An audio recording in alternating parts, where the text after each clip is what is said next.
তো চলো বন্ধুরা, নতুন একটি খাবার কাঁঠালের ফুরুলি। ঠিক আছে, তোমরা যদি সত্যি কেউ কাঁঠালের ফুরুলি খেতে চাও বা এই রেসিপিটা দেখতে চাও, পুরো ভিডিওটা শেষ পর্যন্ত দেখবে। ঠিক আছে, এখানে আমি কিছুটা আতপ চালের গুঁড়ো নিয়ে নিচ্ছি, আর সুজি 2 প্যাকেট আগে থেকেই ভিজতে দিয়েছিলাম সেটাও নিয়ে নিচ্ছি, আর মিক্সিং করা কাঁঠালের কোষ সেটাকেও দিয়ে দিচ্ছি, যেটাকে কাঁঠালের মাড়ি বলছি আমরা, সেটাকেও দিয়ে দিচ্ছি। তোমরা কিন্তু চাল আর সুজিটা পরিমাপ করে কাঁঠালের মাড়িটা দেবে, আর পরিমাণ মতো নুন, স্বাদ মতো চিনি সব দিয়ে দিবে, আর ভালো করে নেড়ে চেড়ে নিবে। ঠিক আছে, এখানে দেখো গ্যাসটা আমি চালিয়ে দিয়েছি, আর কড়াইটা দিয়ে দিচ্ছি যাতে জলটা মরে যায়। তারপরে জল মরে যাওয়ার পরে তেল দিয়ে দিয়েছি, আর এখানে কিন্তু তেল বলতে পাম তেলটাই দিয়েছি আমরা। তোমাদের কাছে যদি সাদা তেল থাকে বা আরও কোনো উচ্চমানের তেল থাকে তোমরা সেটা দিয়েই করতে পারো।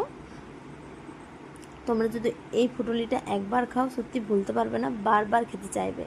ঠিক আছে, এই দেখো ছোটো ছোটো ছোটো ছোটো ছোটো করে দিয়ে দিচ্ছি কড়াইয়ে, আর কীরকম টকবক করে ফুটছে। আর এইদিকে দেখো এক হাঁড়ি, প্রায় আধ হাঁড়ি ভর্তি হয়ে গেছে।